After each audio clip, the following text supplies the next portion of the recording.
the 50s and 60s of the last century, the range of possible altitudes and flight speeds of the US and NATO air-breathing threat increased significantly. There were new ways to overcome the air defense system. Guided air-to-ground missiles, such as Hound Dog, began to enter service. Thus, U.S. strategic bombers gained the opportunity to strike military and industrial targets without even entering air defense zones. Soviet air defense forces were faced with the challenge of creating a new long-range interceptor for destroying enemy aircraft in a wide range of flight altitudes and speeds. In addition, those type of aircraft was needed to organize air defense in the north and northwest, because firstly, these directions were the shortest distances to the Soviet administrative and industrial clusters for the U.S. Air Force. Secondly, there were significant economic and organizational difficulties in creating effective air defense system based only on surface-to-air missile systems and short-range interceptors.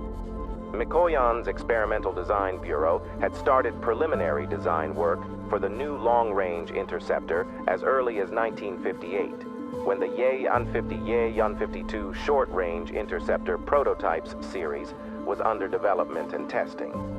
This new project aroused the interest of the Soviet Air Defense Force Command and the Soviet Air Force, which wanted a new reconnaissance platform. Since the requirements stated by the Soviet Air Defense Force and the Soviet Air Force for the interceptor and reconnaissance aircraft respectively were broadly similar, a top speed of circa Mach 3 and a service ceiling of more than 20,000 meters. It was decided to design a joint service aircraft to fill both roles. An agreement on this had been reached in 1960.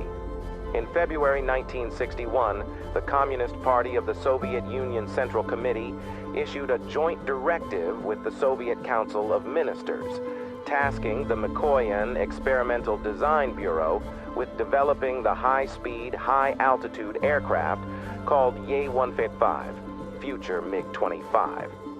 The first interceptor version prototype, the Ye-155P1, was completed in Moscow in the summer of 1964 and made its first flight on 9th September.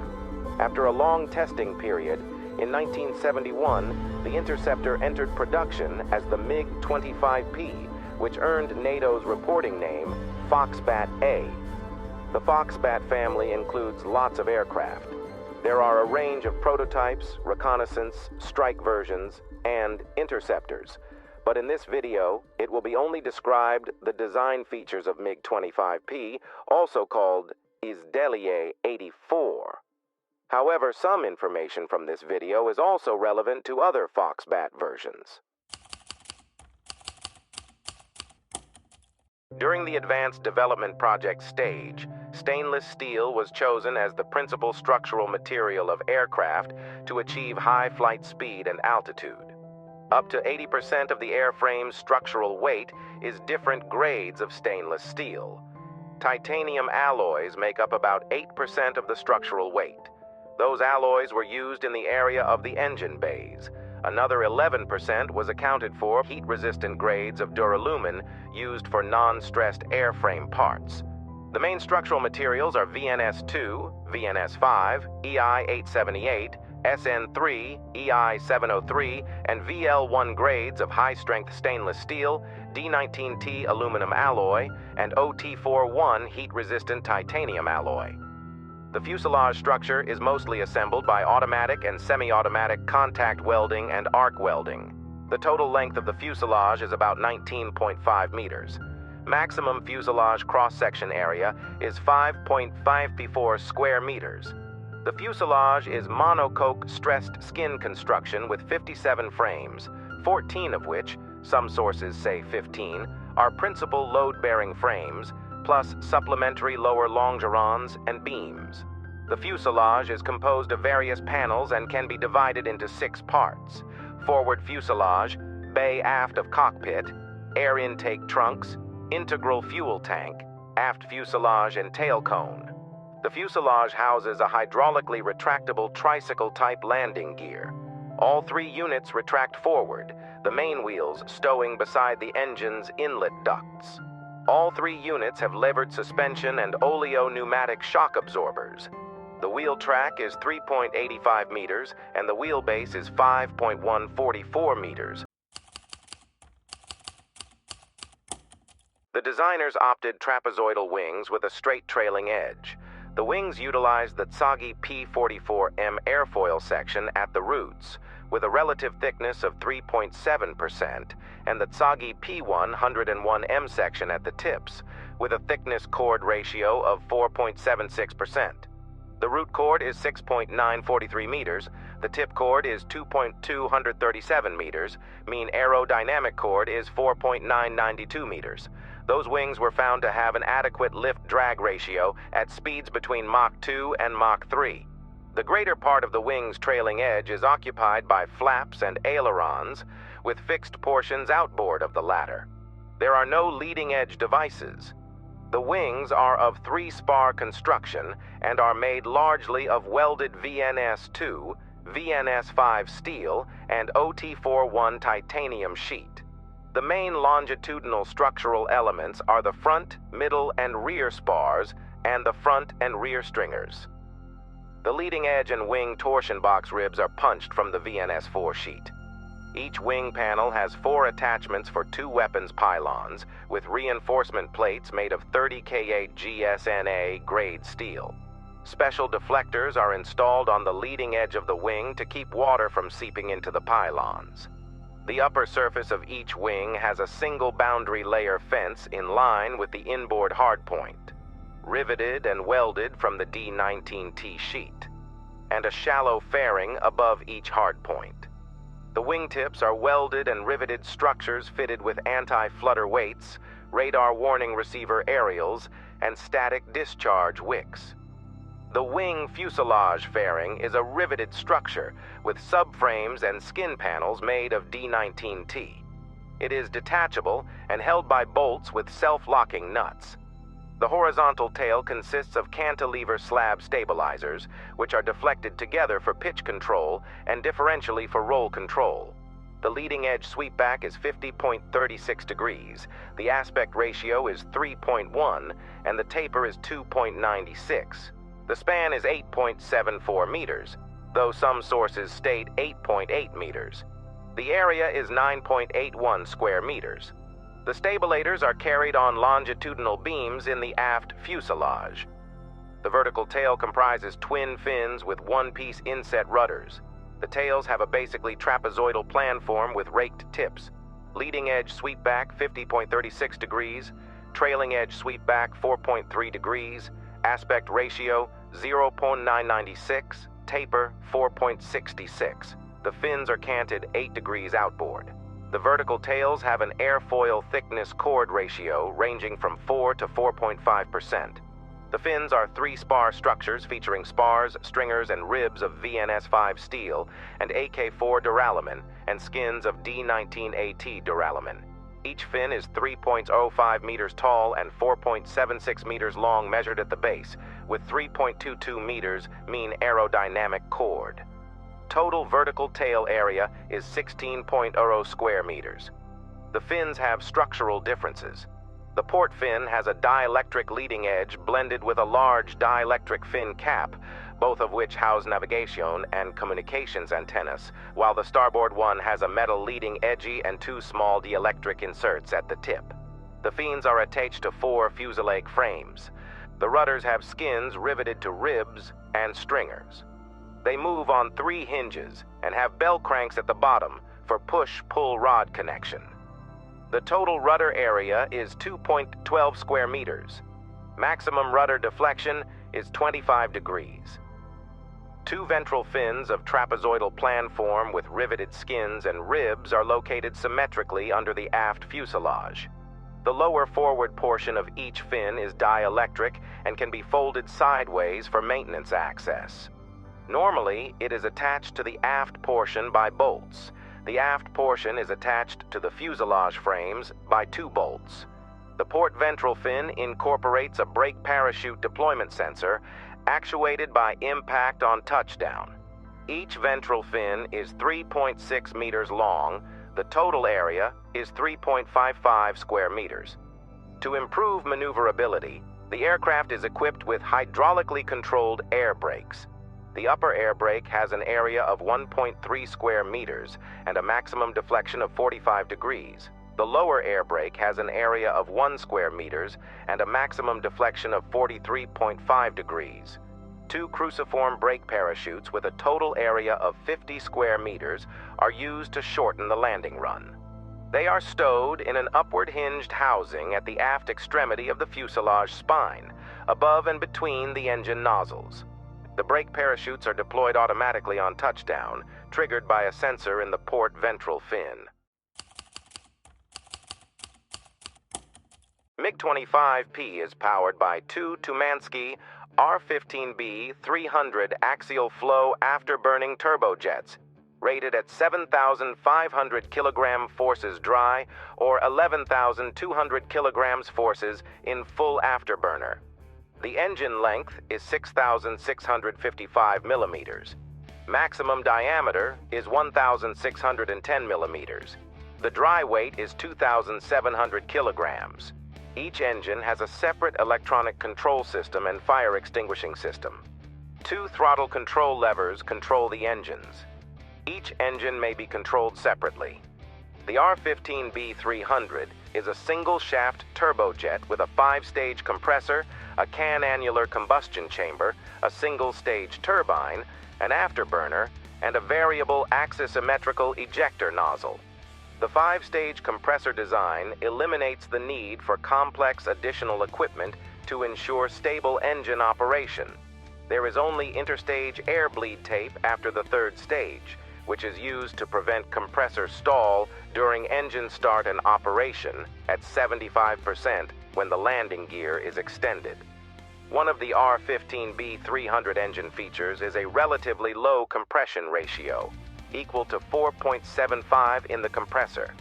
At high supersonic speeds in the stratosphere, flow compression occurs mainly in the inlet. By converting the large velocity of the intake air into pressure, the afterburner has 3 circular V-gutter-type flame holders with interconnecting flame propagation ribs. These flame holders are coated with a green ceramic coating. Afterburner ignition is provided by a pilot burner located in the turbine exhaust cone. The screech liner is highly tapered, as is the tailpipe downstream of the screech liner. The afterburner fuel system has 4 distinct stages. The nozzle is a mechanically linked, engine-mounted convergent-divergent system with a single actuator system. The actuator uses a split rod with 1 segment going to the primary nozzle and 1 segment going to a movable ring. There is no internal contouring on the secondary flap. The secondary flap has provisions for internal air cooling. The primary nozzle has 12 petals and 12 seal flaps. The secondary nozzle has 11 petals and 10 seal flaps. For aerodynamic reasons, the engine nozzles are inclined 2.5 degrees upwards and 177 degrees inwards. To reduce the cross-section area, the nozzles are placed so close together that the distance between their centers is smaller than the nozzle diameter. The nozzles effectively overlap. Therefore, 3 inboard segments of each nozzle are removed, and a fixed boat tail fairing is installed in between so that the nozzle contours are slightly flattened but unbroken. The engines breathe through 2-dimensional variable supersonic air intakes with raked leading edges and 2-segment horizontal airflow control ramps. The forward segment of each ramp is perforated for boundary layer suction. The aft segment is fitted with vortex generators to engine the airflow. The intakes have 3-position movable lower lips to minimize losses in the inlet ducts. The 2 SRVMU-2A air intake automatic manual control systems control the intakes. The R-15B 300 is started by an S3 jet fuel starter, a small turbine engine delivering 150 shaft horsepowers. The starters have individual air intakes closed by hydraulically operated doors when not in use. Fuel for engines is carried in 10 integral tanks, 6 in the fuselage and 4 in the wings. The total internal fuel capacity is 16,580 liters.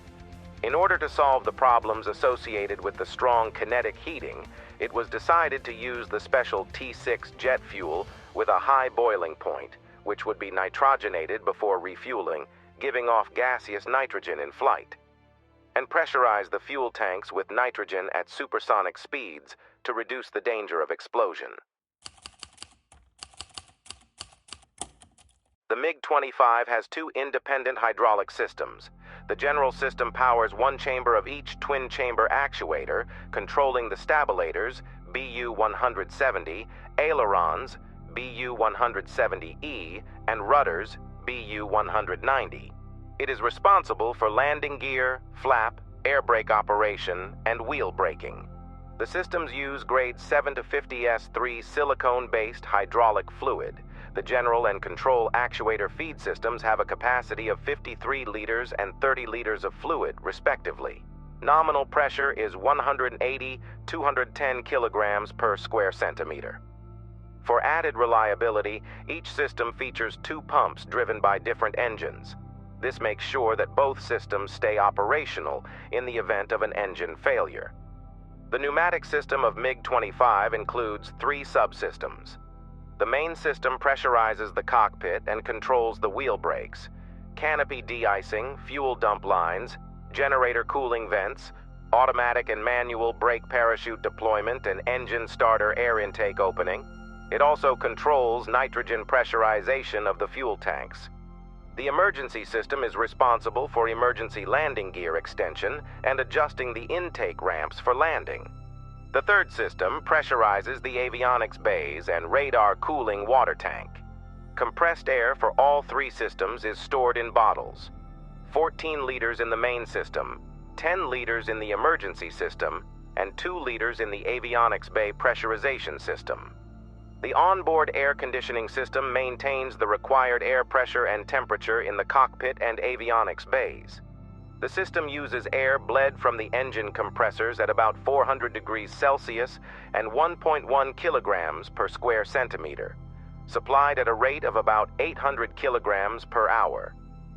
The air is cooled in primary air-to-air heat exchangers and a water radiator, and then fed to two subsystems, one for the cockpit and one for the avionics bays, at a rate of about 240 kilograms per hour and 560 kilograms per hour, respectively. In each subsystem, the air is further cooled. The cockpit subsystem uses another air-to-air heat exchanger and a cooling turbine. The avionics subsystem has a cooling turbine installed on the starboard engine. The cockpit canopy has ethyl alcohol de-icing. The de-icing system is actuated by a push button. 2 or 3 seconds are usually enough to melt the ice. KKO-5LP oxygen system supports the pilot throughout the altitude envelope if the cockpit remains pressurized, or up to 11,000 meters in the event of decompression.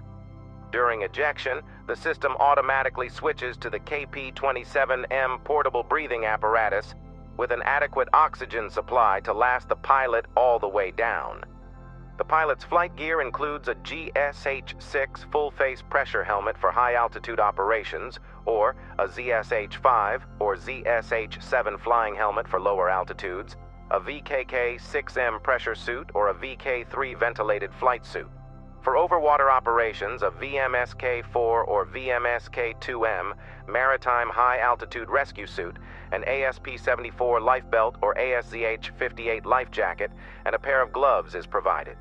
The KM-1M ejection seat houses a survival kit, including an inflatable dinghy, a Comar emergency radio beacon, the usual signal flares, food rations, and so on. Main power, 28 volts DC, is produced by 2 GSR 12 KIS generators feeding separate circuits. Each circuit includes a 15S TSS 45B silver zinc battery as a backup. Each engine drives an SGK-11 1.5 KIS generator, producing 200-215 volts, 400 Hz, three-phase AC. The radio-electronic equipment of the MiG-25P includes ARK-10 automatic direction finder, RV-19 high-range radio altimeter, an RV-4 low-range radio altimeter, MRP-56 marker beacon receiver, RSBN-6S Coral Shoran Pion 3P antenna feeder system, Poly-OT-1 automatic navigation and flight control system, including a ROMB 1K Shoran automated landing system, a SAU-155P1 automated flight control system, SKV-2N2 attitude and heading reference system, and an SVS-PN5 navigation data link. Operating in concert with ground distance measuring equipment and localizer beacons, the Poly-OT-1 ensures automatic climb with subsequent transition to cruise at preset altitude and speed, auto route following, auto return to home base or one of 3 reserve bases, manual diversion to an airfield not programmed for the flight, auto landing approach down to 50 meters, go around and homing in on a marker beacon. The pilot sees his position relative to the airfield or waypoints. The Poly-OT-1 system is connected to the radar and the weapons aiming system and thus can direct the aircraft to the area where the target is. The SAU-155P1 automatic flight control system enhances combat efficiency, reduces pilot fatigue, increases flight safety, and permits all-weather operation. Ordinarily, the pilot would attain the speed he wished prior to the engagement of the auto-flight control system. With the SAU-155P1, however, the pilot may choose one of the pre-selected Mach numbers. Communications equipment includes R832M Evcalypt UHF radio, R802 HF radio, R847 RM HF radio. The interceptors are fitted with a Lazur command link system that receives, decodes, and indicates instructions coming in from ground control centers. The system could also work the other way around, relaying messages to ground control. The Interceptor's avionics suite is built around the weapons control system, ensuring the aircraft can intercept and destroy targets with missiles day and night in any conditions. The MiG-25P's weapons control system is based on the RP-25 Smerch-A radar. The Tu-128's Smerch radar was selected for the MiG-25. It was the most suitable option among available fire control radars. The radar was specially upgraded for the Yi-155P by adding a 2 centimeters waveband channel for added CM resistance, the resulting version being designated Smerch-A. It offered a longer detection range, up to 100 kilometers, with a scan azimuth of 60 degrees. The circuitry of the radar processor and the fire control computer is completely analog, with some semiconductor devices for power supply control and motor drive. A compensation channel must be included to combat ground reflections to operate the Smerch radar at low altitudes. As a result, the maximum detection range is significantly reduced. The weapon system of the MiG-25P includes 4 all-aspect missiles, 4 pylons with APU-34-64 missile launchers, an electrical weapon control system, and a collimating sight K-10T for aiming at visible targets. Originally, the Yi-155P prototype was to carry 2, later 4, K-9M air-to-air missiles, which was a version of the Yi-150 family's intended K-9-155 missile adapted to be guided by the Smerch radar instead of the radar fitted to the Yi-150s. However, as the work progressed, Mikoyan's design bureau proposed arming the Yi-155P with their all-new K-40 high-altitude missiles. The K-40 had a titanium body, giving it weight savings and better resistance to kinetic heating at high Mach numbers. Good high-altitude performance was ensured by the large cruciform wings of Delta form, as well as by the long-burn solid propellant rocket motor. The explosive charge divided into 2 sections, spaced fore and aft, and the cell-designed guidance and flight control system. The missile came in 2 versions with different guidance systems, the K-40R semi-active radar homing version and the infrared homing, K-40T. Ordinary MiG-25 was equipped with the 4 K-40R missiles. However, it was also possible to equip 2 K-40R and K-40T missiles. Those missiles are capable of destroying both large strategic bombers and small-sized cruising missiles like Hound Dog. Intercept efficiency with the engagement of the target, similar to 216, is about 0.7, 0.8. The MiG-25P could provide head-on attack at altitudes from 2,500 to 27,000 meters at target, with speeds of up to 1,000 kilometers per hour and from 3,000 to 3,250 kilometers per hour.